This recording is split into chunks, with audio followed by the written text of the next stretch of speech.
미국 상원이 발칵 뒤집혔습니다. 한국산 미사일이 97% 명중률을 찍었습니다. 미국의 패트리어트는 83%였습니다.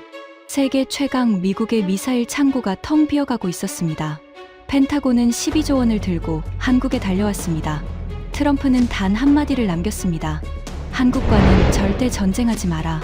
핵 한 발 없이 세계 5위를 만든 이름 없는 사람들의 충격적인 이야기를 지금 공개합니다. 시작하기 전 구독과 좋아요, 그리고 대한민국 화이팅 댓글로 한국을 응원해주세요. 워싱턴 하트 상원 빌딩 지하 2층 보안 브리핑룸에 긴급 소집 호출이 떨어졌습니다. 저는 로버트 캠벨, 미국 상원 군사위원회 수석 보좌관으로 30년을 일한 사람입니다. 새벽 4시에 울린 전화 한 통이 저를 침대에서 끌어냈어요. 국방부 합동참모본부에서 온 암호통신이었습니다. 등급은 최고 기밀. 30년 동안 이런 등급의 호출은 손에 꼽을 정도였죠. 브리핑룸 문을 열었을 때 안에는 이미 12명이 앉아 있었습니다. 군사위원회 소속 상원의원 4명, 국방부 차관보, 합참작전부장, 그리고 방산업체 대표들. 형광등 불빛 아래 모든 얼굴이 하얗게 질려 있었어요. 커피잔을 든 손이 미세하게 떨리는 사람도 있었습니다. 30년 동안 수백 번의 브리핑을 들어왔지만 이런 분위기는 처음이었어요. 합참작전부장이 스크린을 켰습니다. 첫 번째 슬라이드에 빨간 글씨로 2단어가 떠올랐어요. 미사일 위기. 이란 전쟁이 터진 지석 달째였습니다. 중동 하늘에서 매일 수십 발의 미사일이 날아다니고 있었어요. 문제는 그 미사일을 잡아내는 요격 미사일이었습니다. 패트리어트. 미국이 자랑하는 방공의 상징이었죠. 그런데 작전부장이 다음 슬라이드를 넘기는 순간 제 심장이 쿵 하고 내려앉았습니다. 패트리어트 비축량. 전쟁 전 대비 잔여율 14%. 14%. 이건 자동차 연료 경고등이 깜빡이는 수준이 아니었어요. 시동이 꺼지기 직전이었습니다. 석 달 동안 쏟아부은 양이 그만큼이었던 겁니다. 작전부장이 말했습니다. 현재 속도로 소모가 지속되면 5주 이내에 중동 전역 방공망에 구멍이 뚫립니다. 사우디, 카타르, 바레인 주둔 미군 기지가 무방비 상태에 놓이게 됩니다. 회의실이 얼어붙었어요. 숨소리마저 멈춘 것 같았습니다. 제 옆에 앉아있던 빌 해리슨 상원의원의 턱이 단단하게 굳어지는 게 보였습니다. 저는 손에 들고 있던 펜을 내려놓았어요. 손가락 끝에서 감각이 사라지고 있었습니다. 세계 최강 미국이 미사일이 없다. 이 두 문장이 같은 현실 속에 존재한다는 게 도저히 믿기지 않았어요. 그런데 더 무서운 얘기는 그 다음이었습니다. 레이시온의 긴급 증산을 요청했습니다. 작전부장의 목소리가 한 톤 낮아졌어요. 최소 22개월이 필요하다는 답변을 받았습니다. 22개월. 거의 2년이에요. 5주 뒤에 방공망이 뚫리는데 새 미사일이 나오려면 2년을 기다려야 한다. 이건 불이 났는데 소방차가 2년 뒤에 온다는 소리였습니다. 회의실 맨 끝에서 해리슨 의원이 테이블을 쾅 내리쳤어요. 22개월이라니 말이 됩니까? 레이시온 CEO를 당장 끌고 오시오. 해리슨 의원. 텍사스 출신. 군사위원회에서 15년을 버틴 매파 중의 매파였습니다. 키가 190cm에 가까운 거구에 목소리는 회의실 벽을 울릴 정도로 굵었어요. 미국 방산업체들의 든든한 후원자이기도 했죠.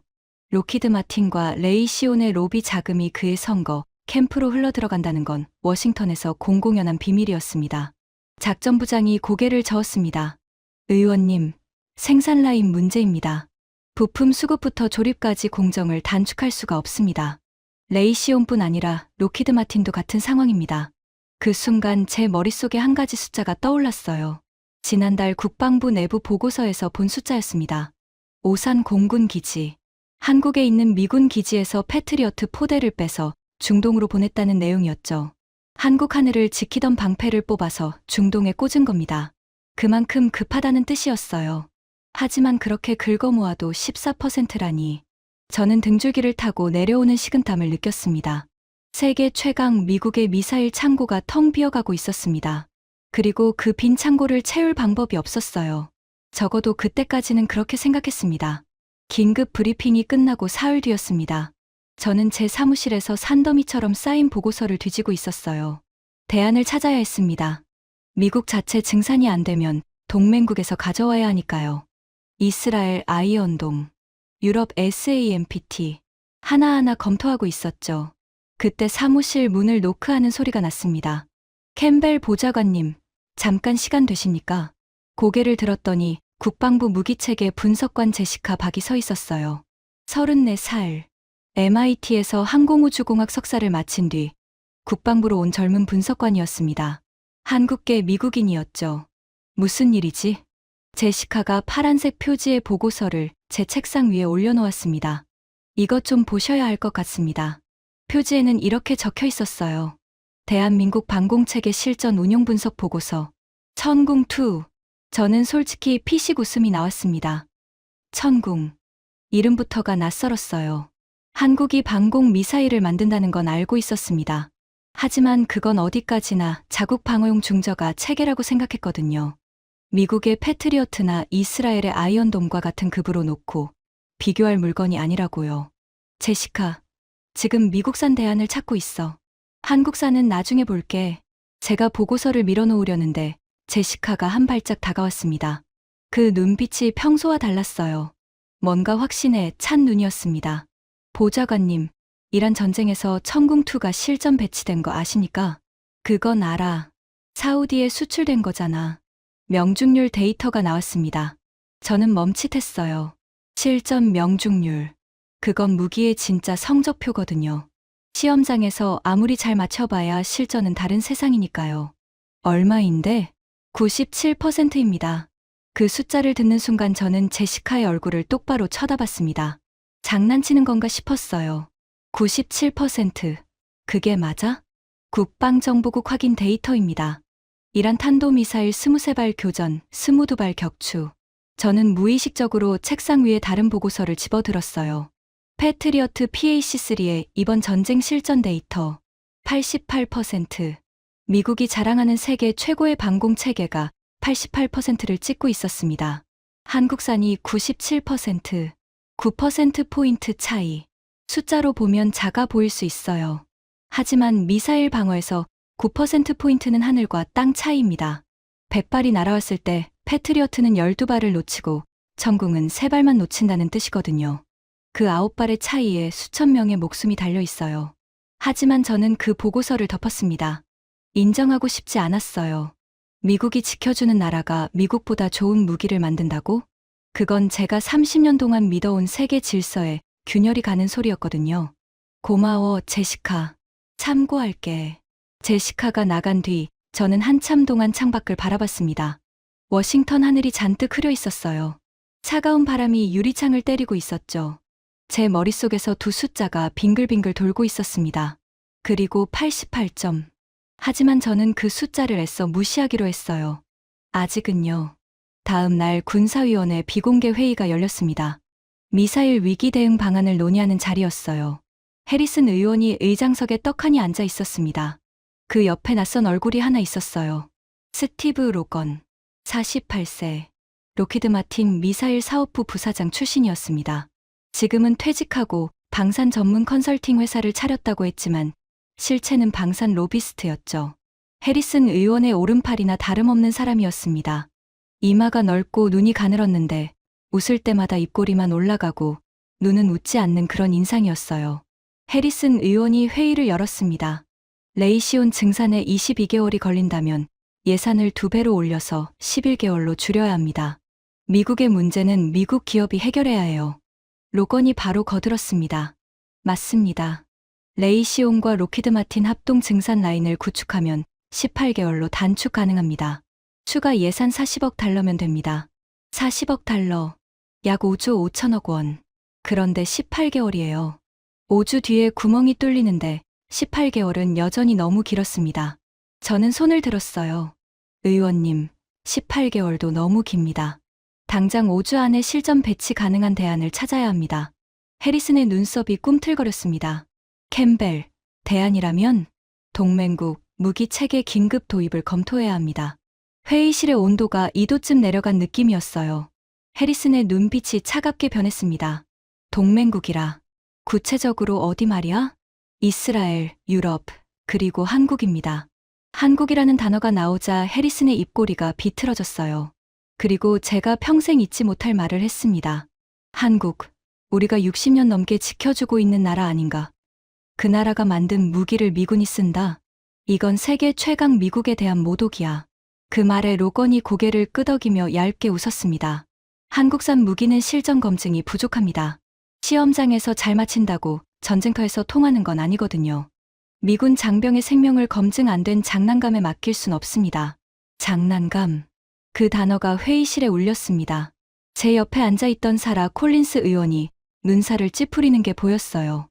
하지만 아무 말도 하지 않았습니다. 솔직히 그 순간 저도 해리슨의 말에 반박할 근거가 부족했어요. 한국 방산에 대해 아는 게 거의 없었으니까요. 제시카가 가져온 보고서 하나가 전부였습니다. 97%라는 숫자가 뇌리에 박혀 있긴 했지만 그것만으로 상원의원을 설득할 수는 없었죠. 회의는 해리슨의 결론으로 끝났습니다. 미국의 문제는 미국이 해결한다. 레이시온과 로키드 마틴 합동 증산안으로 갑시다. 동맹국, 무기 도입은 검토 불필요. 저는 회의실을 나오면서 뒷목을 짚었어요. 관자놀이가 지끈거렸습니다. 5주라는 시간이 모래시계처럼 빠르게 빠져나가고 있었어요. 그런데 대안은 18개월짜리 하나뿐이었습니다. 복도를 걷는데 누군가 제 뒤를 따라왔어요. 돌아보니 로건이었습니다. 그 가늘어진 눈으로 저를 위아래로 훑더니 말했습니다. 캠벨 보좌관, 좋은 뜻인 건 알겠는데 괜히 한국산 들먹이지 마세요. 해리슨 의원님 기분만 상하게 해봐야 당신 경력만 끝나요. 충고입니다. 저에게 충고라니. 제가 이 건물에서 30년을 일하는 동안 로건은 방산업체에서 보너스나 챙기던 사람이었어요. 그런 인간이 제 경력을 걱정해주는 게 아니라 협박하고 있었습니다. 손가락 끝이 차가워지면서 주먹이 쥐어졌어요. 충고 고맙네요, 로건 씨. 저는 그렇게만 말하고 돌아섰습니다. 하지만 속으로는 이를 갈고 있었어요. 그로부터 일주일이 지났습니다. 상황은 더 나빠졌어요. 이란이 새로운 탄도미사일을 투입하기 시작했습니다. 사거리가 더 길고 속도가 빨라진 신형이었어요. 패트리어트의 명중률이 88%에서 83%로 떨어졌습니다. 5%포인트가 하루아침에 사라진 겁니다. 카타르 아루데이드 공군 기지 근처에 미사일 파편이 떨어졌다는 보고가 올라왔어요. 부상자는 없었지만 기지 전체에 비상이 걸렸습니다. 그리고 또 한 가지 소식이 날아왔어요. 레이시온 증산 일정이 밀렸습니다. 18개월이 아니라 24개월. 핵심 부품인 시커 모듈 공급업체에서 문제가 터진 겁니다. 해리슨 의원이 40억 달러를 쏟아붓겠다고 큰 소리쳤던 그 계획이 종이 위에서부터 무너지고 있었어요. 저는 다시 제시카를 불렀습니다. 그 보고서, 한국 천궁 투거, 다시 줘볼래. 제시카가 보고서를 가져왔어요. 이번에는 좀 더 두꺼워져 있었습니다. 최신 데이터 추가했습니다. 지난 2주간 추가 교전 기록이 있어요. 저는 보고서를 펼쳤습니다. 페이지를 넘길수록 눈이 커졌어요. 천궁2 추가 교전 기록. 이란 신형 탄도미사일 15발 교전. 14발 격추. 명중률 93%. 이란이 새 미사일을 투입했는데도 93%였어요. 패트리어트가 83%로 떨어진 바로 그 상황에서 10%포인트 차이. 이건 무시할 수 없는 숫자였습니다. 하지만 제 시선을 정말로 붙잡은 건 다음 페이지였어요. 천궁2 양산 능력. 연간 생산량 약 120기. 즉시 납품 가능 물량 확인 필요. 저는 보고서에서 눈을 떼고 천장을 올려다봤습니다. 머릿속에서 퍼즐 조각이 맞춰지고 있었어요. 미국은 미사일이 없다. 만드는데 24개월이 걸린다. 그런데 한국에는 미사일이 있다. 실전에서 검증됐다. 명중률은 미국산보다 높다. 하지만 해리슨이 맡고 있었습니다. 미국의 자존심을 무기로 삼아서요. 그리고 로건이 뒤에서 줄을 당기고 있었죠. 한국산이 들어오면 로키드 마틴과 레이시온의 매출이 줄어드니까 미군 장병의 목숨보다 방산업체 매출이 중요한 겁니까? 저는 이를 악물었습니다. 그날 저녁이었어요. 사무실에서 마지막 보고서를 정리하고 있는데 전화가 왔습니다. 사라 콜린스 의원이었어요. 캠벨 보좌관, 잠깐 이야기 좀 합시다. 콜린스 의원은 캘리포니아 출신이었습니다. 군사위에서 4년 차. 해리슨만큼 강경하지는 않지만 안보 문제에는 진지한 사람이었어요. 회의 때 한국 이야기가 나왔을 때 눈살을 찌푸리면서도 입을 닫았던 그 사람이었죠. 의원님, 무슨 일이십니까? 솔직히 물어볼게요. 한국산 방공 체계, 실제로 가능성이 있습니까? 저는 잠시 망설였어요. 정치인한테 확신 없는 정보를 주는 건 위험한 일이거든요. 하지만 5주라는 시계가 멈추지 않고 있었습니다. 데이터상으로는 가능성이 있습니다. 하지만 직접 확인하지 않은 건 추천할 수 없습니다. 전화 너머로 콜린스 의원이 잠시 침묵했습니다. 그러면 직접 확인하세요. 네. 한국에 가세요. 직접 보고 오시란 말입니다. 내가 출장 승인 밀어줄게요. 해리슨 모르게. 심장이 한 박자 빨라졌어요. 해리슨 모르게. 이건 엄청난 위험이었습니다.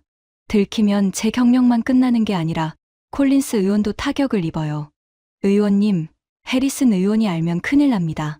캠벨, 5주 뒤에 미군이 무방비로 미사일을 맞는 게 더 큰일이에요.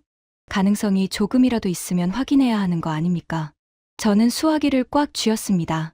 오른손에 땀이 배어나왔어요. 알겠습니다. 가보겠습니다. 전화를 끊고 저는 한참 동안 의자에 앉아 있었어요. 창밖에 워싱턴의 밤이 내려앉고 있었습니다.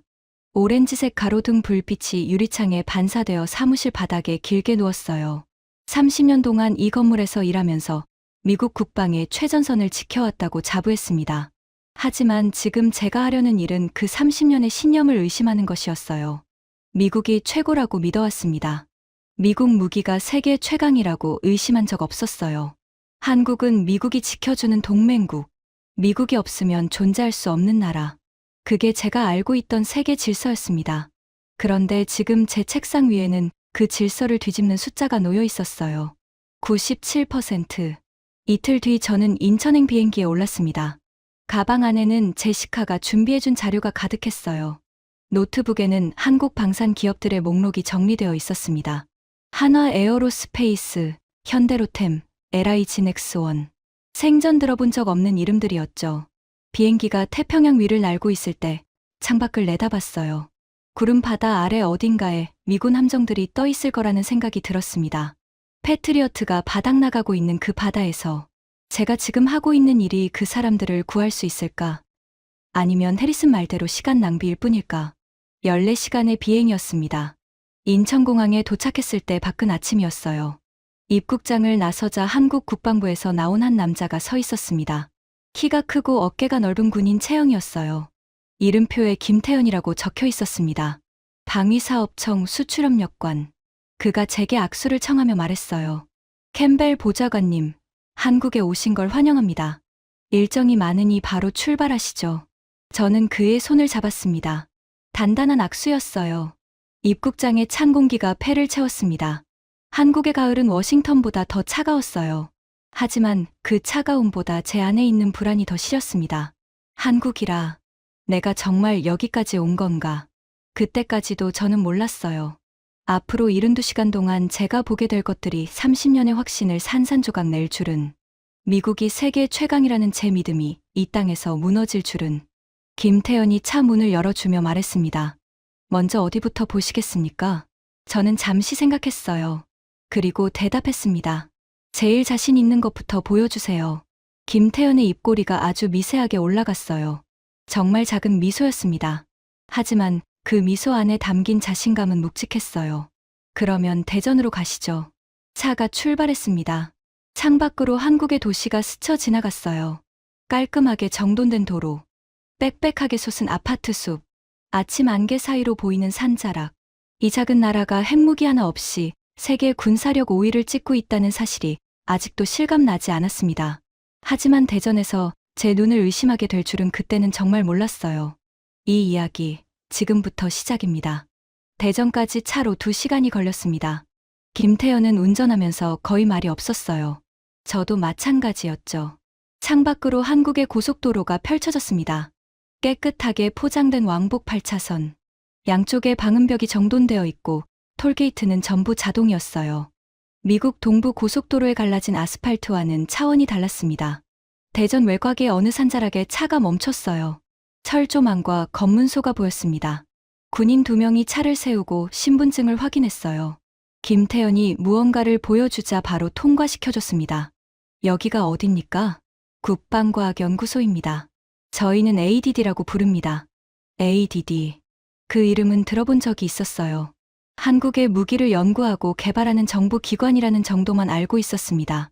연구소 안으로 들어가자 넓은 잔디밭 너머로 회색 건물 여러 동이 보였어요. 화려하지 않았습니다. 오히려 수수했죠. 미국의 DARPA 본부와 비교하면 규모가 작고 검소해 보였어요. 회의실에 들어가니 프로젝터 스크린이 켜져 있었습니다. 김태연이 리모컨을 들었어요. 캠벨 보좌관님, 먼저 한 가지만 보여드리겠습니다. 스크린에 흑백 사진 한 장이 떴습니다. 허허벌판에 낮은 건물 하나가 서 있는 사진이었어요. 주변에 아무것도 없었습니다. 흙먼지가 날리는 벌판. 55년 전 이 자리입니다. 이 건물 한 동에서 연구원 30명이 시작했습니다. 김태연이 다음 슬라이드를 넘겼어요. 당시 한국군이 가진 무기는 전부 미국산이었습니다. 미국이 줄 때만 쓸 수 있었고 안 주면 맨손이었죠. 소총 하나 국산화하는 기술이 없었습니다. 저는 고개를 끄덕였어요. 그건 사실이었으니까요. 한국전쟁 직후의 한국은 세계 최빈국이었습니다. 그래서 연구원들이 한 일이 있습니다. 스크린에 새 사진이 떴어요. 작업대 위에 분해된 미사일 부품이 놓여 있고 흰 가운을 입은 젊은 남자가 돋보기를 들고 뭔가를 들여다보고 있었습니다. 미국에서 가져온 나이키 허큘리스 미사일을 분해했습니다. 부품 하나하나를 스케치하고 치수를 재고 재질을 분석했어요. 역설계입니다. 설계도가 없으니 완성품을 뜯어서 원리를 알아내는 겁니다. 저는 피식 웃었어요. 솔직히 좀 한심하게 들렸습니다. 미국 미사일을 몰래 뜯어서 베끼다니. 그게 무기 개발이라고 할 수 있나? 그런데 이게 됐습니까? 김태연이 저를 봤어요. 표정이 변하지 않았습니다.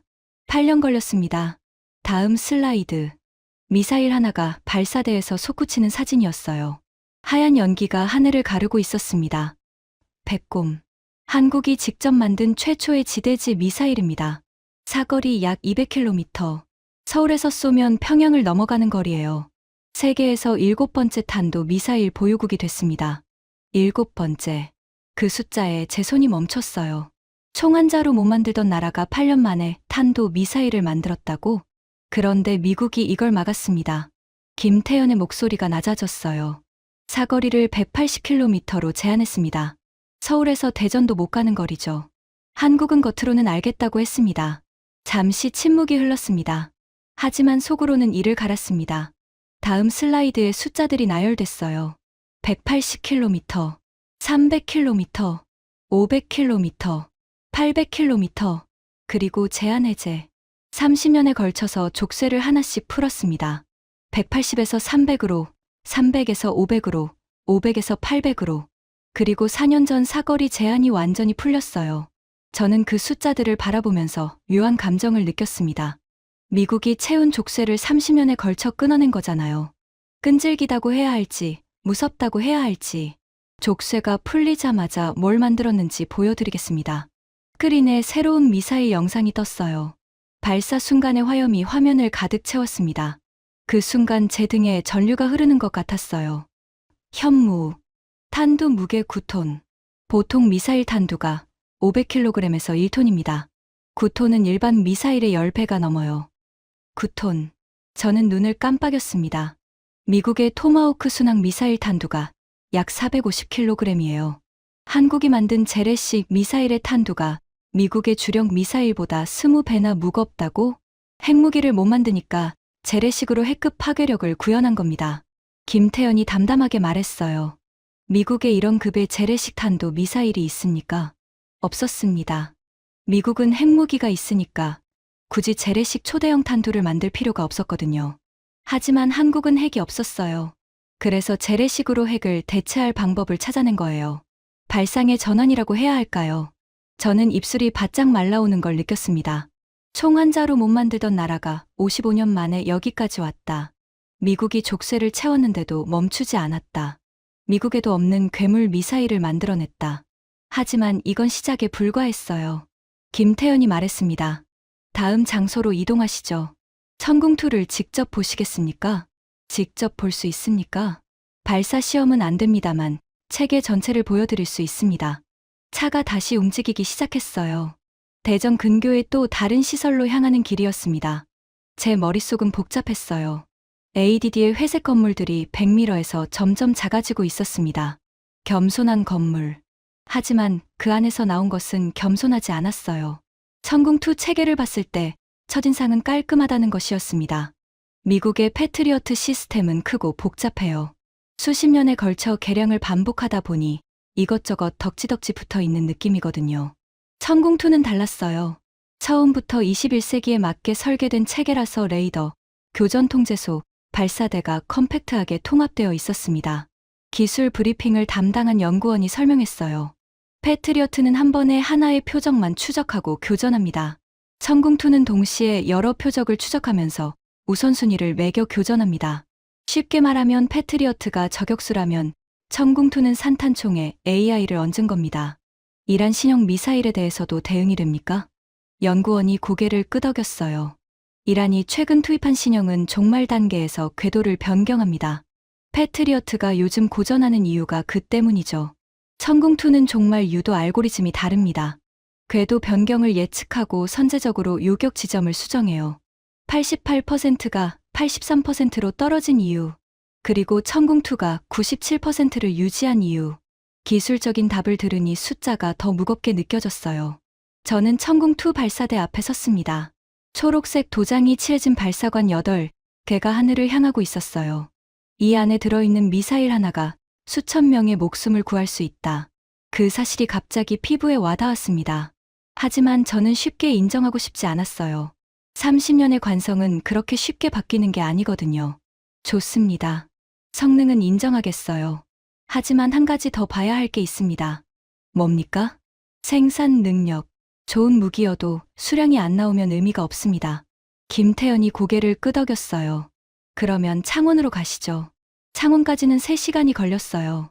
경상남도 해안가에 자리 잡은 도시였습니다. 차가 공업지대에 들어서자 풍경이 바뀌었어요. 거대한 공장 건물들이 줄지어 서 있었습니다. 한화 에어로스페이스 창원 공장. 정문에서부터 규모가 압도적이었어요. 공장 부지가 끝이 안 보였습니다. 축구장 약 25개 크기입니다. 김태현이 말했어요. 저는 안전모를 쓰고 공장 안으로 들어갔습니다. 첫 번째로 본 건 K9 자주포 생산 라인이었어요. 자주포가 뭐냐면 혼자 움직이면서 포탄을 쏘는 대포입니다. 트럭이 끌어야 하는 일반 대포와 달리 스스로 달리면서 쏘고 도망갈 수 있는 거죠. 생산 라인 위에 K9이 줄줄이 서 있었습니다. 초록색 철갑으로 무장한 거대한 기계들이 컨베이어를 따라 천천히 움직이고 있었어요. 용접 로봇의 불꽃이 별처럼 튀어오르고 있었고 기름과 금속 냄새가 코를 찔렀습니다. 연간 120문 이상 생산합니다. 풀 가동하면 더 나옵니다. 120문. 저는 비교 대상을 떠올렸어요. 독일의 필시 2000 자주포. 세계 최고급이라는 평가를 받던 독일산 자주포의 연간 생산량이 30에서 40문 수준이거든요. 한국은 같은 시간에 3배에서 4배를 만드는 겁니다. 지금 세계 자주포 시장에서 K9의 점유율이 얼마인지 아십니까? 모릅니다. 55%입니다. 55%. 지구에서 팔리는 자주포 2대 중 1대 이상이 한국산이라는 뜻이에요. 저는 생산 라인을 따라 걸으면서 입이 벌어지는 걸 참을 수 없었어요. 어떻게 이 가격에 이 품질을 맞춥니까? 김태현이 대답 대신 옆에 서 있던 공장장을 가리켰어요. 50대 중반으로 보이는 남자였습니다. 손이 투박하고 얼굴에 기름때가 묻어 있었어요. 현장에서 직접 뛰는 사람이라는 게 한눈에 보였죠. 공장장이 말했습니다. 비결이요? 따로 없습니다. 고객이 원하는 걸 만들어주는 겁니다. 무슨 뜻입니까? 독일은 우리 것이 명품이니까 이대로 사가라. 이런 식이에요. 고객 사정에 맞게 바꿔주는 건 안 된다. 자존심이 강한 거죠. 공장장의 눈에 힘이 들어갔어요. 저희는 다릅니다. 터키한테는 기술을 통째로 넘겨서 터키 땅에서 직접 만들 수 있게 해줬어요. 인도한테는 부품을 보내서 조립하게 했고요. 고객이 이건 우리가 만든 거다 하고 자랑할 수 있게 해주는 겁니다. 상대방 체면을 세워주는 장사. 저는 뒤통수를 맞은 기분이었어요. 미국 방산업체들은 어떻게 했습니까? 우리 것이 세계 최고니까 조건 없이 사라. 가격? 우리가 정하는 거야. 기술 이전, 꿈도 꾸지 마. 한국은 정확히 반대를 한 거예요. 수출 실적이 어떻게 됩니까? K9만 1800문이 넘었습니다. 수출액 14조 원을 돌파했고요. 14조 원. 한 기종의 자주포로만 14조 원을 벌었다. 저는 메모를 하다가 펜을 멈췄어요. 숫자가 너무 커서 현실감이 없었거든요. 다음 건물로 이동했습니다. 현대로템 공장이었어요. 여기서 K2 전차를 만들고 있었습니다. 공장 안에 들어서는 순간 숨이 멎을 뻔했어요. 나토 규격 녹색으로 도색된 K2 전차 50대 이상이 줄지어 서 있었습니다. 완성 단계의 전차들이었어요. 포탑이 장착되어 있고 궤도가 감겨 있고 출고만 남은 상태였죠. 이게 전부 폴란드 납품분입니까? 그렇습니다. 계약 체결 후 4개월째입니다. 4개월 만에 전차 55대.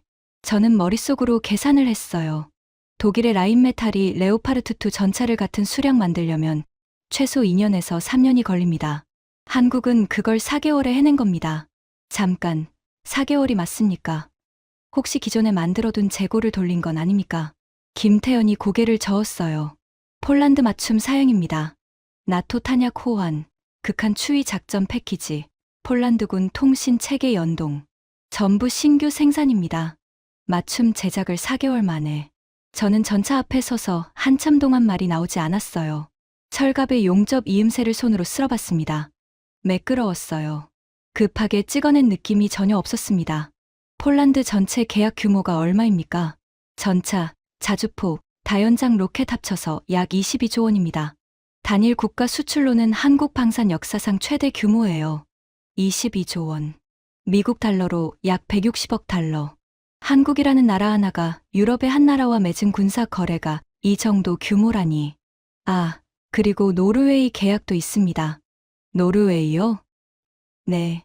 한화 에어로스페이스가 노르웨이에 다연장 로켓 천무를 약 1조 5천억 원 규모로 수출하는 계약을 따냈습니다.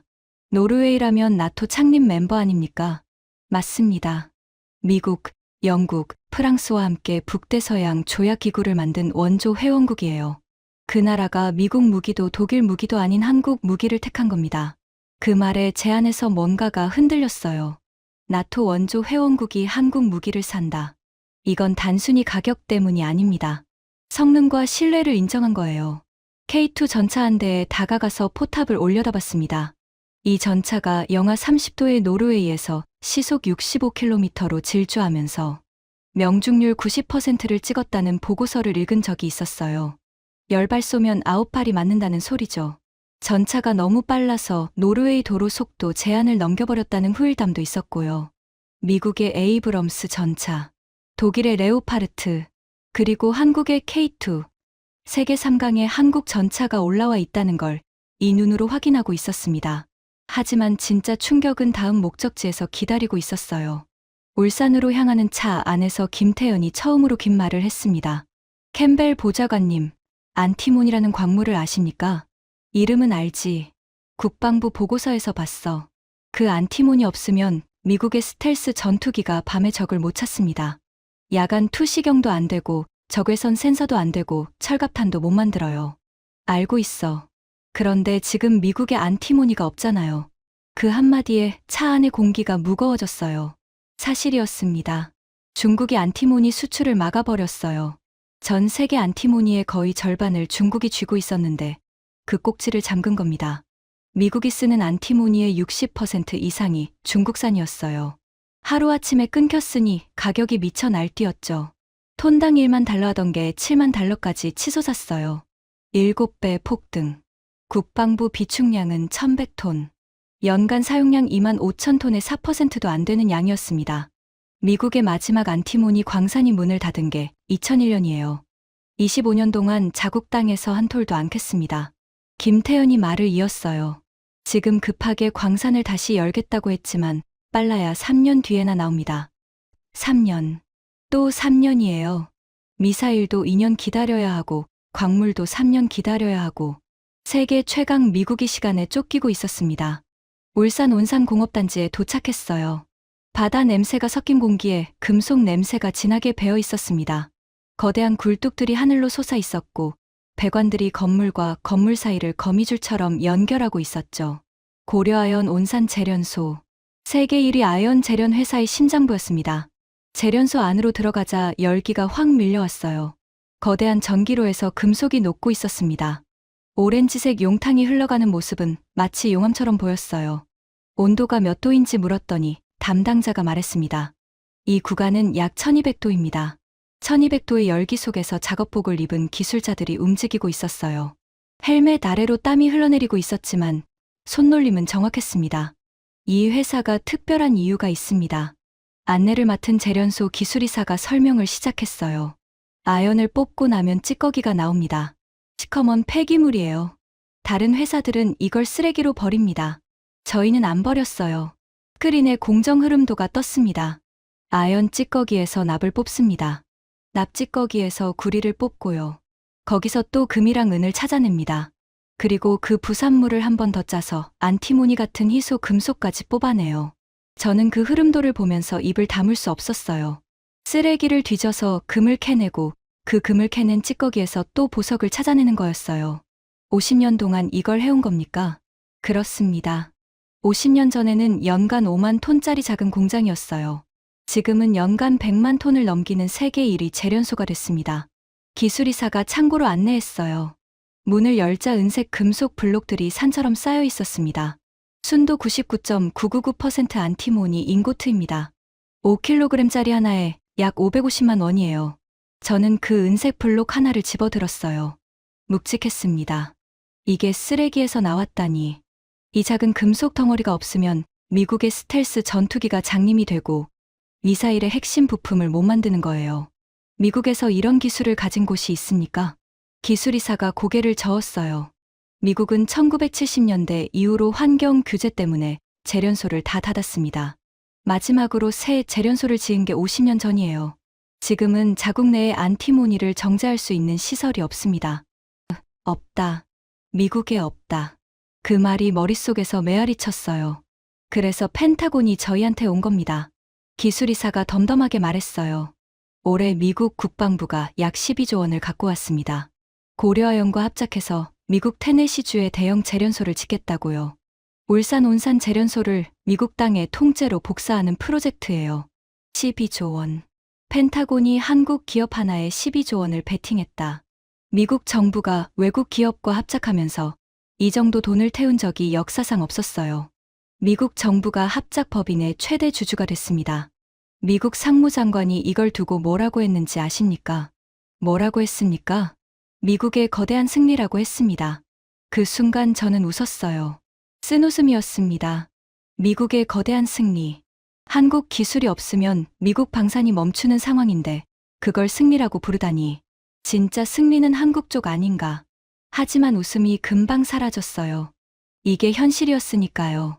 이 재련소에서 50년 동안 묵묵히 찌꺼기를 뒤지던 기술자들. 남들이 쓰레기라고 치울 때 매일 밤 그 시커먼 덩어리를 현미경 아래 놓고 성분을 분석하던 사람들. 이름이 뉴스에 나온 적은 한 번도 없어요. 하지만 이 사람들의 50년이 지금 미국 국방부를 이 자리까지 끌고 온 겁니다. 저는 그 은색 잉고트를 내려놓으면서 손이 떨리는 걸 느꼈어요. 30년 동안 미국이 세계 최강이라고 믿어왔습니다. 하지만 지금 울산의 이 재련소 앞에 서서 깨달았어요. 미국이 50년 동안 낮잠을 자는 사이에 이 작은 나라가 무엇을 해왔는지. 쓰레기에서 금을 캐내고 족쇄를 끊어내고 세계가 줄 서서 사가는 무기를 만들어냈다는 걸. 차에 올라타면서 김태현에게 물었습니다. 한국이 지금 방산 기업들 전체로 얼마나 수주를 받아놨습니까? 수주 잔고 기준 약 110조 원입니다. 110조 원. 미국 달러로 약 800억 달러. 저는 고개를 뒤로 젖히고 차 천장을 올려다봤어요. 이걸 해리슨한테 어떻게 설명해야 하지? 장난감이라고 했던 그 인간한테. 김협력관, 마지막으로 한 곳만 더 봐도 되겠습니까? 어디를 말씀하시는 겁니까? 한국 군사력이 세계 5위라고 했죠. 핵도 없이. 그게 어떻게 가능한 건지 숫자로 보고 싶습니다. 김태현이 잠시 생각하더니 말했어요. 적절한 분이 한 분 계십니다. 내일 아침에 만나시죠. 그날 밤 호텔방에서 저는 잠을 이루지 못했어요. 노트북을 열고 하루 종일 본 것들을 정리하기 시작했습니다. 타이핑하는 손가락이 계속 멈췄어요. 이걸 보고서에 어떻게 써야 할지 모르겠었거든요. 미국 상원 군사위원회에 한국 무기를 사자는 보고서를 올린다.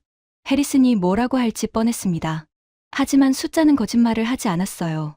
97%, 9톤, 55%, 22조 원, 12조 원, 110조 원. 이 숫자들이 머릿속에서 빙글빙글 돌았습니다. 그리고 한 가지 사실이 점점 선명해지고 있었어요. 한국은 장난감을 만드는 나라가 아니었습니다. 다음 날 아침 김태현이 데려간 곳은 서울 용산이었습니다. 한국 국방부 건물이었어요. 회의실에 들어가니 한 사람이 앉아 있었습니다. 머리가 반백인 60대 남자였어요. 인사를 나눈 뒤 김태현이 소개했습니다. 전 국방연구원 선임연구위원이셨던 분입니다. 한국 군사력 평가를 30년 넘게 해오신 분이에요. 그분이 조용히 말을 꺼냈습니다. 캠벨 보좌관님, 한 가지 질문을 드리겠습니다. 전 세계 군사력 1위부터 4위까지 나라의 공통점이 뭔지 아십니까? 미국, 러시아, 중국, 인도. 전부 대국이죠. 인구도 많고 땅도 넓고 핵무기도 있고. 맞습니다. 그런데 5위가 한국이에요. 스크린에 지도가 떴습니다. 미국, 러시아, 중국, 인도의 국토 면적이 색깔로 표시되어 있었어요. 그 옆에 한국. 비교 자체가 불가능할 만큼 작았습니다. 한국 국토 면적은 세계 107위입니다. 인구는 5천만 명이 안 돼요. 핵무기는 한 발도 없습니다. 그런데 군사력은 세계 5위예요. 3년 연속으로. 그게 어떻게 가능합니까? 밀도입니다. 스크린이 바뀌었어요. 한국의 견인포 전력 세계 2위, 자주포 전력 세계 3위, 호위함 전력 세계 3위, 예비군 병력 세계 3위, 국토가 10만 제곱킬로미터밖에 안 돼요. 이 좁은 땅에 이 화력이 깔려 있으면 세계에서 가장 촘촘하게 무장된 나라가 됩니다. 그분이 비유를 해줬어요. 축구장에 거인 4명이 서 있습니다. 키 2m 넘는 장정들이에요. 그 뒤에 초등학생 1명이 있어요. 그런데 이 초등학생이 머리부터 발끝까지 갑옷으로 무장하고 있고 주머니마다 수류탄이 가득 들어 있는 겁니다. 저는 피식 웃었어요. 하지만 웃기는 비유가 아니라 정확한 비유였습니다. 국방 예산도 보시겠습니까? 얼마입니까? 올해 약 68조 원입니다. 이 숫자만 보면 감이 안 오시죠? 비교를 해드리겠습니다. 북한이 1년 동안 나라 전체를 굴리는 돈, GDP가 약 44조 원이에요. 저는 펜을 멈췄어요. 한국이 방패 사는 데만 쓰는 돈이 북한의 나라 살림 전체보다 큰 겁니까? 네. 한쪽은 무기 사는 돈이고 다른 한쪽은 밥 짓고 전기 켜고 공장 돌리는 돈 전부를 합친 거예요. 그분이 스크린을 넘겼어요. 그런데 더 무서운 건 이겁니다. 새로운 데이터가 떴습니다. 한국 현역 병력이 6년 전 55만 명에서 지금 약 44만 명으로 줄었습니다. 11만 명이 사라졌어요. 출생률이 세계 꼴찌라서 군대 갈 젊은이가 마르고 있는 겁니다. 그건 약점 아닙니까? 보통은 약점이죠. 그런데 한국이 이걸 어떻게 풀고 있는지 아십니까? 스크린에 영상이 떴어요. 최전방 경계 초소였습니다. 새벽 어둠 속에서 AI 카메라가 360도를 훑고 있었어요. 적외선으로 들판을 스캔하고 움직임을 자동으로 감지하는 장면이었습니다. 사람이 없으면 기계가 싸우게 만듭니다. 2040년까지 AI 기반 첨단 강군으로 전환하겠다는 게 한국의 전략이에요. 경계 근무에 5만 명이 투입되고 있는데 AI 드론과 감시 로봇을 깔면 1만 2천 명으로 같은 일을 할 수 있습니다. 인구가 줄어드는 게 오히려 기술 전환의 촉매가 되고 있다. 맞습니다. 위기를 기회로 바꾸는 겁니다. 이건 한국의 오래된 패턴이에요. 그분이 마지막 슬라이드를 켰습니다. 여기에 연표가 적혀 있었어요. 1969년 미국이 떠나겠다고 했을 때 한국은 ADD를 만들어서 미사일을 자체 개발했습니다. 1997년 나라가 부도날 뻔했을 때 그 구조조정을 거쳐서 삼성이 세계 1위 반도체 기업이 됐어요. 러시아가 우크라이나를 침공했을 때 유럽이 패닉에 빠지자 한국이 22조 원 계약을 따냈죠. 중국이 안티모니를 끊었을 때 50년간 찌꺼기를 뒤지던 울산의 기술이 미국의 생명줄이 됐고요. 저는 등에 소름이 돋는 걸 느꼈어요. 때릴 때마다 더 강해지는 나라입니다. 위기가 올 때마다 그 위기를 연료로 써서 한 단계 올라갑니다. 70년 동안 한 번도 예외가 없었어요. 회의가 끝난 뒤 저는 차에 타지 않고 한참 동안 용산 건물 앞에 서 있었어요. 서울의 찬바람이 코끝을 스쳤습니다. 저 멀리 남산 타워가 보였어요. 72시간이었습니다. 한국에 온 지 72시간 만에 30년의 확신이 무너졌어요. 이 나라는 장난감을 만드는 나라가 아니었습니다. 미국이 지켜주는 나라도 아니었어요. 미국이 없으면 위험해지는 나라. 그건 사실이었을지 모릅니다. 하지만 동시에 이 나라가 없으면 미국도 위험해진다는 사실을 저는 이제야 알았어요. 인천공항으로 돌아가는 차 안에서 김태현에게 말했습니다. 김협력관, 고맙습니다. 제가 본 걸 워싱턴에 정확히 전달하겠습니다. 김태현이 고개를 살짝 숙였어요. 좋은 결과가 있길 바랍니다. 그 말이 담담했지만 무게가 있었어요. 좋은 결과. 하지만 워싱턴에는 해리슨이 기다리고 있었습니다. 워싱턴에 돌아온 다음 날 이상한 기류가 흘렀습니다. 사무실에 출근했더니 동료 보좌관이 복도에서 저를 멈춰 세웠어요. 캠벨, 해리슨 의원이 너 한국 갔다 온 거 알아? 심장이 쿵 내려앉았습니다. 어떻게? 로건이 알아낸 것 같아. 출장 기록을 뒤졌나 봐. 이를 갈았어요. 로건. 그 인간이 결국 찾아낸 거였습니다. 그날 오후 해리슨 의원실에서 호출이 왔어요. 의원 집무실에 들어가니 해리슨이 가죽 의자에 기대앉아 있었습니다. 로건이 그 옆에 서 있었어요. 입꼬리만 올라간 그 특유의 얇은 미소를 짓고 있었죠. 캠벨, 한국 여행은 즐거웠나? 해리슨의 목소리가 낮고 느렸어요. 화가 나면 오히려 조용해지는 사람이었습니다. 의원님, 미사일 위기 대응을 위해 필요한 출장이었습니다. 내가 동맹국 무기 검토는 불필요하다고 했을 텐데 현장 확인 없이 판단하는 건 무책임하다고 생각했습니다. 해리슨의 눈이 가늘어졌어요. 그래서 뭘 봤나? 한국의 장난감 공장을? 장난감. 또 그 단어였습니다. 주먹이 쥐어졌지만 저는 참았어요. 보고서를 준비했습니다. 군사위원회에 정식으로 보고드리고 싶습니다. 해리슨이 로건과 눈을 마주쳤어요. 로건이 미세하게 고개를 끄덕이는 게 보였습니다. 뭔가 미리 짜놓은 듯한 호흡이었어요. 좋아. 다음 주 비공개 청문회에서 보고해. 단, 거기서 한국산 도입안이 설득력이 없으면 이거는 영구히 종결이야. 그리고 캠벨, 자네 경력에 대해서도 생각해봐야 할 거야. 협박이었습니다. 청문회에서 실패하면 30년 경력이 끝난다는 뜻이었어요. 의원실을 나오면서 로건이 복도까지 따라왔습니다. 캠벨 보좌관, 청문회에 나오실 거면 단단히 준비하세요. 제가 의원님들 질문지를 좀 도와드릴 예정이거든요. 그 말을 듣는 순간 알았어요. 덫이었습니다. 해리슨과 로건이 청문회를 이용해서 한국산 도입을 공개적으로 매장하려는 거였어요. 그리고 저까지 같이 매장하려고요. 질문지를 로건이 만든다. 그건 로키드 마틴과 레이시온에 유리한 방향으로 질문이 짜인다는 뜻이었습니다. 한국산의 약점만 집중 공격하도록 설계될 거예요. 사무실로 돌아와서 문을 닫았습니다. 책상에 앉아 두 손으로 얼굴을 감쌌어요. 한참 동안 움직이지 않았습니다. 30년이었어요. 이 건물에서 30년을 일했습니다. 밤새 보고서를 쓰고 청문회를 준비하고 국방 정책을 만들어 왔어요. 그 30년이 다음 주 청문회 하나에 달렸습니다. 하지만 동시에 다른 생각이 들었어요. 중동에서 미사일이 날아오는데 방공망에 구멍이 뚫려 있다. 미군 기지에 파편이 떨어지고 있다. 패트리어트는 바닥이 나고 새로 만드는데 2년이 걸린다. 그런데 바다 건너에 97% 명중률의 미사일이 있다. 이걸 가져오지 못하게 막는 이유가 뭐냐? 미국의 자존심, 방산업체의 매출? 미군 장병의 생명보다 중요한 자존심이 어디 있습니까? 저는 얼굴에서 손을 떼고 노트북을 열었어요. 한국에서 가져온 모든 데이터를 펼쳤습니다. 천궁2 실전 데이터, 현무 미사일 재원, K9 생산 능력, K2 전차 성능, 고려아연 안티모니 기술, 글로벌 파이어파워 군사력 순위, 그리고 타이핑을 시작했습니다. 하나씩, 팩트로, 숫자로. 제시카 박에게 전화했어요. 제시카, 천궁2 실전 영상 확보할 수 있어?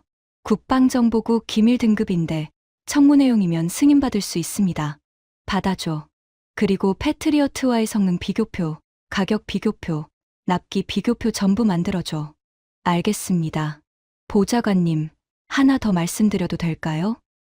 뭔데? 해리슨 의원 측에서 저한테도 압력을 넣고 있습니다. 한국계니까 편향된 분석을 한 거 아니냐고요. 피가 끓어올랐어요. 한국계라서 편향됐다니. 제시카는 MIT 석사 출신의 국방부 정식 분석관이에요. 분석은 데이터로 하는 거지 피로 하는 게 아닙니다. 신경 쓰지 마. 데이터가 편향되지 않은 이상 분석관의 혈통은 상관없어. 전화를 끊고 사라 콜린스 의원에게도 연락했습니다. 의원님, 청문회 일정 아시죠? 알고 있어요. 해리슨이 덫을 놓은 거라는 것도 알고 있고. 그래도 가겠습니다. 자료는 충분합니다. 콜린스 의원이 잠시 침묵했어요. 캠벨, 혼자 싸우지 마세요. 내가 같이 있을 테니까. 그 한마디가 묘하게 힘이 됐습니다. 하지만 불안은 사라지지 않았어요. 청문회 전날 밤이었습니다. 자정이 넘었는데도 사무실 불이 켜져 있었어요. 보고서를 마지막으로 다듬고 있었습니다. 발표 자료를 한 장씩 넘기면서 빈틈이 없는지 확인했어요. 그때 아버지가 떠올랐습니다. 아버지는 베트남전 참전용사였어요. 해병대 상사로 다낭에서 복무했죠. 전쟁 이야기를 거의 안 하시던 분이었는데 딱 한 번 이런 말씀을 하신 적이 있었어요. 제가 상원에서 일하기 시작했을 때였습니다. 로버트, 한 가지만 기억해라. 전쟁에서 지는 건 적이 강해서가 아니야. 동맹을 무시해서 지는 거야. 아버지의 그 목소리가 귓가에 울렸어요. 베트남에서 미국이 어떻게 졌는지 몸으로 겪은 사람의 말이었습니다. 동맹을 무시해서 진다. 저는 노트북 화면을 바라보며 깊게 숨을 들이쉬었어요. 내일이면 알 수 있을 겁니다. 해리슨이 이기는지, 데이터가 이기는지. 청문회장의 문이 열리면 돌아갈 수 없어요. 하트상원 빌딩 216호 청문회실. 오전 10시. 문을 열고 들어가는 순간 다리에 힘이 풀릴 뻔했어요. 반원형으로 배치된 의원석에 군사위원회 소속 상원의원 8명이 앉아 있었습니다. 중앙에 해리슨이 있었어요. 그 옆에 사라 콜린스 의원이 보였고요. 방청석에는 국방부 관계자들과 방산업체 대표들이 자리를 잡고 있었습니다. 로건은 해리슨 의원 뒤편 보좌관석에 앉아 있었어요. 손에 서류 뭉치를 들고 있었습니다. 그게 의원들한테 건넬 질문지라는 걸 저는 알고 있었죠. 증인석에 앉았습니다. 마이크를 당기자 삐 하는 소리가 울렸어요. 물 한 모금을 마시고 숨을 깊이 들이쉬었습니다. 해리슨이 의사봉을 쳤어요. 오늘 비공개 청문회를 시작합니다. 캠벨 수석 보좌관의 해외 방산 체계 현지 조사 보고를 듣겠습니다. 그 목소리가 평소보다 느리고 낮았어요. 사냥감을 앞에 둔 사냥꾼의 여유 같았습니다. 저는 프레젠테이션을 시작했어요. 의원님들, 현재 미국의 패트리어트 비축량은 전쟁 전 대비 14%입니다. 레이시온 증산 일정은 24개월로 밀렸습니다. 5주 이내에 중동 방공망에 심각한 공백이 발생합니다. 여기까지는 모두가 아는 내용이었어요. 의원들의 표정이 어두웠지만 새로울 건 없었죠. 한국의 방공체계 천궁2가 현재 이란 전쟁에서 실전 운용 중입니다. 이 순간 해리슨의 눈빛이 달라졌어요. 로건이 보좌관석에서 서류를 한 장 넘기는 게 보였습니다. 실전 명중률 97%. 동일 전장에서 패트리어트 PAC-3는 83%입니다. 숫자를 말하는 순간 청문회실이 술렁였어요. 의원 한 명이 안경을 고쳤으며 자료를 들여다봤습니다. 그때 해리슨이 끼어들었어요.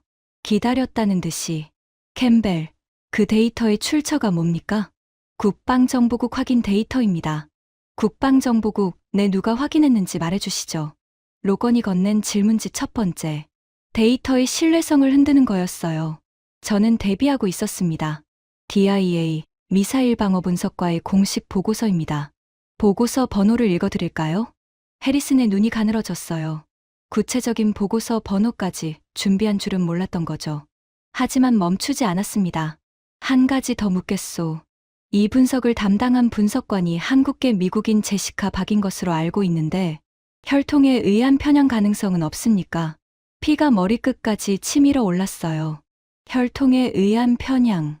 국방부 분석관의 전문성을 인종으로 깎아내리다니. 제 손이 떨렸습니다. 하지만 여기서 감정적으로 나가면 지는 거였어요. 의원님, 제시카 박 분석관은 MIT 항공우주공학 석사 출신이며 국방부 무기체계 분석관으로 6년간 근무했습니다. 분석은 데이터로 하는 것이지 혈통으로 하는 것이 아닙니다. 이 보고서는 DIA 내부 교차 검증을 거쳤고 검증 담당자의 국적과 인종도 말씀드릴 수 있습니다만 필요하십니까? 해리슨이 잠시 입을 다물었어요. 방청석이 조용해졌습니다. 두 번째 공격이 왔어요. 이번에는 텍사스 출신의 다른 의원이 질문했습니다. 로건이 건넨 질문지 두 번째. 캠벨 보좌관, 한국산 무기를 도입하면 미국 방산업체의 매출이 타격을 입습니다. 미국 일자리가 줄어든다는 뜻이에요. 이건 어떻게 설명하시겠습니까? 의원님, 지금 중동에 미군 4만 8천 명이 주둔하고 있습니다. 방공망에 구멍이 뚫리면 이 사람들이 미사일을 맨몸으로 맞아야 합니다. 미국 방산업체의 매출과 4만 8천 명의 목숨 중에 뭐가 더 중요합니까? 청문회실이 다시 조용해졌어요. 그 의원이 입을 열지 못하고 서류를 내려다봤습니다. 세 번째, 해리슨이 직접 나왔어요. 목소리에 분노가 실려 있었습니다. 캠벨, 한국산 미사일이 아무리 좋아도 그건 미국 체계와 호환이 안 됩니다. 지휘 통제 체계가 다르고 데이터 링크가 다르고 군수 지원 체계가 전부 달라요. 이걸 실전 배치하려면 통합 작업에 몇 년이 걸릴 텐데 5주 안에 가능하다는 겁니까? 이건 진짜 핵심 질문이었어요. 제가 가장 우려했던 부분이기도 했습니다. 하지만 저는 한국에서 이미 답을 듣고 왔어요. 의원님, 천궁2는 설계 단계부터 나토 표준 데이터 링크와 호환되도록 만들어져 있습니다. 사우디에 배치된 천궁2가 미군 조기 경보 체계와 이미 연동되어 실전 운용 중입니다. 통합에 걸리는 시간은 기존 인프라 활용 시 약 3주입니다. 3주. 해리슨의 얼굴이 굳었어요. 3주면 5주 데드라인 안에 들어오거든요. 그 순간 저는 결정했습니다. 준비한 영상을 보여주기로요. 의원님들, 말보다 눈으로 보시는 게 빠를 것 같습니다. 프로젝터에 영상을 띄웠어요. 중동 하늘의 야간 촬영 영상이었습니다. 적외선 카메라에 잡힌 화면이에요. 화면 왼쪽에서 밝은 점 하나가 날아옵니다. 이란 탄도미사일이에요. 고도를 낮추면서 지상을 향해 내려오고 있었어요. 그런데 화면 오른쪽 아래에서 또 다른 밝은 점이 솟구쳐 올라갔습니다. 천궁2 요격 미사일이었어요. 두 점이 가까워지더니 하늘에서 섬광이 터졌습니다. 요격 성공. 3초도 안 되는 사이에 두 번째 미사일이 날아왔어요. 또 요격. 세 번째. 또 요격. 네 번째까지 연속으로 잡아냈습니다. 청문회실이 숨을 죽였어요. 저는 영상을 멈추고 마이크를 당겼습니다. 이 영상은 사우디 동부방공구역에서 촬영된 실제 교전 영상입니다. 4발 연속 요격. 이건 시험장이 아닙니다. 진짜 전쟁터예요. 그리고 이 미사일을 만든 나라는 핵무기가 한 발도 없습니다. 목소리가 떨렸어요. 떨리지 않으려고 했는데 안 됐습니다. 55년 전 총 한 자루 못 만들던 나라가 있었습니다. 미국이 버린 무기를 줍던 나라였어요. 그 나라의 젊은 과학자들이 설계도 한 장 없이 미국 미사일을 뜯어서 8년 동안 밤새 베꼈습니다. 미국이 족쇄를 채웠을 때 30년에 걸쳐서 그 족쇄를 풀었어요. 방청석에서 누군가 기침하는 소리 외에는 아무 소리도 없었습니다. 울산의 재련소에서는 50년 동안 남들이 버린 쓰레기를 뒤져서 금을 캐냈습니다. 그 기술이 지금 미국 국방부가 12조 원을 들고 찾아간 이유입니다. 창원의 공장에서는 독일이 3년 걸릴 전차를 4개월에 만들어서 유럽에 보내고 있어요. 저는 한 박자 쉬었습니다. 이걸 장난감이라고 부르신 분이 이 자리에 계십니다. 해리슨을 똑바로 쳐다봤어요. 해리슨의 턱 근육이 단단하게 굳어 있었습니다. 하지만 반박하지 않았어요. 그때 사라 콜린스 의원이 마이크를 켰습니다. 캠벨 보좌관님, 한 가지 확인하겠습니다. 천궁2를 긴급 도입할 경우 비용은 얼마입니까? 패트리어트 PAC3 한 기당 약 400만 달러입니다. 천궁2는 한 기당 약 350만 달러예요. 명중률은 더 높고 가격은 더 낮습니다. 콜린스 의원이 의원석 전체를 둘러보며 말했어요. 의원님들, 이건 자존심 문제가 아닙니다. 미국의 생존 문제예요. 중동에 있는 우리 아들과 딸들을 지킬 수 있는 무기가 바다 건너에 있는데 자존심 때문에 안 가져온다. 그건 의회의 직무유기입니다. 청문회실에 잠시 침묵이 흘렀어요.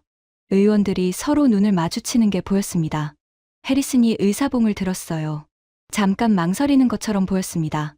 로건이 뒤에서 뭔가 속삭이려 했지만 해리슨이 손을 들어 막았어요. 캠벨. 네, 의원님. 그 97%. 그게 사실이면 우리가 지금까지 뭘 한 겁니까? 해리슨의 목소리가 처음으로 흔들렸어요. 분노가 아니었습니다. 당혹감이었어요. 저는 대답하지 않았습니다. 그 질문에는 대답이 필요 없었으니까요. 해리슨이 의사봉을 내렸습니다. 표결에 붙입니다. 한국 방공체계 긴급 도입 검토안. 손이 올라갔어요. 하나, 둘, 셋. 콜린스 의원이 먼저 들었고 양쪽에서 손이 따라 올라갔습니다. 5, 6, 7. 해리슨의 손이 마지막으로 올라갔어요. 입이 굳게 다물린 채였습니다. 만장일치. 저는 증인석에서 눈을 감았어요. 온몸에서 힘이 빠져나갔습니다. 30년의 무게가 어깨에서 내려오는 느낌이었어요. 청문회가 끝나고 복도로 나왔을 때 로건이 서 있었습니다. 이번에는 얇은 미소가 없었어요. 입술을 꽉 깨물고 서류 뭉치를 구기듯 쥐고 있었습니다. 그가 아무 말 없이 돌아서 복도 끝으로 사라졌어요. 뒷모습이 작아 보였습니다. 청문회 다음 날이었습니다. 국방부에서 연락이 왔어요. 대통령 브리핑이 잡혔다고. 군사위원회 표결 결과를 대통령에게 직접 보고하는 자리였습니다. 저도 배석하라는 지시가 떨어졌어요. 백악관 웨스트윙 상황실. 저는 이 방에 10번 넘게 들어가 봤지만 매번 긴장됩니다. 벽에 걸린 대통령 문장 아래 긴 테이블이 놓여 있고 스크린이 양쪽에 설치되어 있었어요. 트럼프 대통령이 들어왔습니다. 국방장관과 합참의장이 뒤따랐어요. 대통령이 의자에 앉자마자 말했습니다. 짧게 해. 핵심만. 국방장관이 브리핑을 시작했어요. 패트리어트 비축 위기, 레이시온 증산 지연, 그리고 한국산 천궁2 긴급 도입안. 대통령이 스크린에 뜬 숫자를 봤어요. 패트리어트가 83%이고 한국산이 97%라고? 그렇습니다. 가격은 한국산이 더 쌉니다. 납기는 3주 안에 실전 배치 가능합니다. 트럼프가 테이블에 팔꿈치를 올리고 손을 깍지 꼈어요. 그런데 왜 진작 안 갖고 왔어? 국방장관이 잠시 머뭇거렸습니다. 일부 의회 측에서 미국산 우선 정책을 주장하며 반대가 있었습니다. 미국산 우선, 미국산이 83%인데 한국산이 97%야. 그게 우선이 아니라 열등이잖아. 상황실이 조용해졌어요. 한국한테 연락해. 천궁을 보내달라고. 많이. 70배가 아니라 100배를 달라고 해. 100배. 저는 손에 쥔펜을 떨어뜨릴 뻔했어요. 국방장관이 고개를 끄덕이며 메모를 했습니다. 트럼프가 의자를 뒤로 젖히며 말했어요. 그리고 하나 더. 모든 시선이 대통령에게 집중됐어요. 한국이 이 정도 무기를 만든다는 걸 왜 나한테 이제야 보고하는 거야? 핵도 없이 세계 5위. 미사일 탄두가 9톤. 전차를 4개월에 50대. 이 나라 미쳤네. 저도 모르게 입꼬리가 올라갔어요. 한국과는 절대 전쟁하지 마. 지금부터 한국은 미국의 가장 중요한 방산 파트너야. 그 말이 떨어지는 순간 상황실에 있던 모든 사람의 펜이 일제히 움직였습니다. 대통령의 발언은 곧 정책이 되니까요. 브리핑이 끝나고 백악관을 나왔어요. 워싱턴의 겨울 하늘이 맑았습니다. 찬 공기가 폐를 채웠지만 상쾌했어요. 전화기를 꺼내서 제시카 박에게 전화했습니다. 제시카. 됐어. 전화 너머로 짧은 침묵이 흘렀어요. 그리고 제시카의 목소리가 떨렸습니다. 정말입니까? 대통령이 직접 승인했어. 천궁2 긴급 도입. 그리고 한국은 미국의 가장 중요한 방산 파트너라고 했어. 제시카가 전화 너머에서 깊게 숨을 내쉬는 소리가 들렸어요. 보좌관님, 감사합니다. 고마운 건 나야. 내가 그 보고서를 안 가져왔으면 이 모든 게 없었어. 전화를 끊고 저는 한참 동안 걸었어요. 백악관에서 상원 빌딩까지. 걸어서 15분 거리인데 그날은 30분을 걸었습니다. 천천히 걸으면서 생각했어요. 55년 전 대전의 허벌판에서 30도 안 된 과학자들이 남의 미사일을 뜯어서 베끼기 시작했습니다. 설계도 한 장 없이 8년을 매달렸어요. 성공한 날 집에 돌아가서도 가족한테 한마디 못했어요. 기밀이었으니까. 아내가 오늘 뭐 했냐고 물었을 때 그냥 이랬어요. 그게 전부였던 사람들. 울산의 재련소에서 50년 동안 쓰레기를 뒤지던 기술자들. 형광등 아래서 돋보기를 들고 찌꺼기 성분표를 채워 넣던 손. 그 손에 금속 가루가 끼어 있었을 거예요. 퇴근하고 저녁 밥상에 앉아서도 손톱 사이에 검은 때를 못 빼는 사람들. 그 사람들의 50년이 미국 국방부를 울산까지 끌고 온 겁니다. 창원의 공장에서 새벽 4시에 용접 불꽃을 튀기던 사람. 밤 11시에 전차 표면을 손바닥으로 쓸어보며 울퉁한 데가 없는지 확인하던 사람. 시험 주행장에서 엔진 소리에 귀를 기울이며 고개를 갸우뚱하던 사람. 이 사람들의 이름을 저는 모릅니다. 한국 사람들도 대부분 모를 거예요. 뉴스에도 안 나오고 교과서에도 안 나와요. 하지만 이 사람들이 없었으면 오늘 백악관에서 나온 그 말도 없었습니다. 한국과는 절대 전쟁하지 마라. 그 말이 나온 건 대통령이 대단해서가 아니에요. 55년 동안 이름 없는 사람들이 묵묵히 만들어낸 것들이 너무 압도적이어서 그 말밖에 할 수 없었던 거예요. 제 아버지가 베트남에서 돌아와서 한 말이 다시 떠올랐습니다. 전쟁에서 지는 건 적이 강해서가 아니야. 동맹을 무시해서 지는 거야. 아버지 말이 맞았어요. 저는 30년 동안 한국을 무시했습니다. 미국이 지켜주는 나라라고. 미국 없으면 존재할 수 없는 나라라고. 하지만 한국에서 72시간을 보내고 나서 알았어요. 이 나라는 누군가의 보호 아래 사는 나라가 아니었습니다. 위기가 올 때마다 이를 악물고 자기 힘으로 답을 찾아온 나라였어요.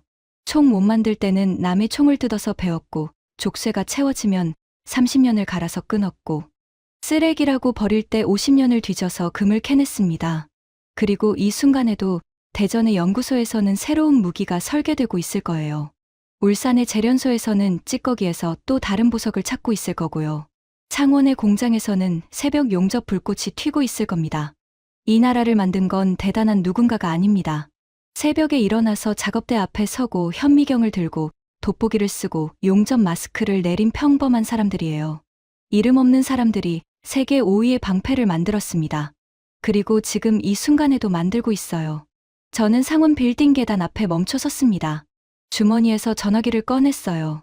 한국에 남겨둔 김태현 협력관의 번호가 떠올랐습니다. 문자 하나를 보냈어요. 김 협력관, 좋은 소식입니다. 미국 대통령이 직접 승인했습니다. 한국에 이름 없는 분들께 감사하다고 전해주세요. 잠시 뒤 답장이 왔습니다. 짧았어요. 전하겠습니다. 그 한마디가 김태현다웠습니다. 말보다 행동이 먼저인 사람. 한국 사람들이 대체로 그런 것 같았어요. 대단한 일을 하고도 그냥 일했어요. 하고 돌아서는 사람들. 저는 전화기를 주머니에 넣고 상원 빌딩 계단을 올라갔습니다. 30년 동안 매일 올랐던 계단이에요. 하지만 오늘은 발걸음이 달랐어요. 가볍지는 않았습니다. 오히려 무거웠어요. 30년 동안 미국이 최고라고 믿어왔던 그 무게. 72시간 만에 무너짐 확신의 잔해. 그리고 이제 새롭게 배운 것의 무게. 세상에서 가장 무서운 건 거대한 군대가 아니에요. 위기 앞에서 이를 악물고 자기 힘으로 답을 만들어내는 사람들이에요. 한국에는 그런 사람들이 있었습니다. 지금까지 미국 상원 군사위원회 수석 보좌관이 한국에서 경험한 충격적인 72시간의 이야기였습니다. 핵 한 발 없이 세계 5위를 만든 대한민국이 자랑스러우시다면 이 이야기를 주변에 널리 공유해 주세요. 대한민국 파이팅이라고 댓글 하나만 남겨주시면 큰 힘이 됩니다. 구독과 좋아요도 부탁드립니다. 지금까지 감동테라였습니다. 감사합니다.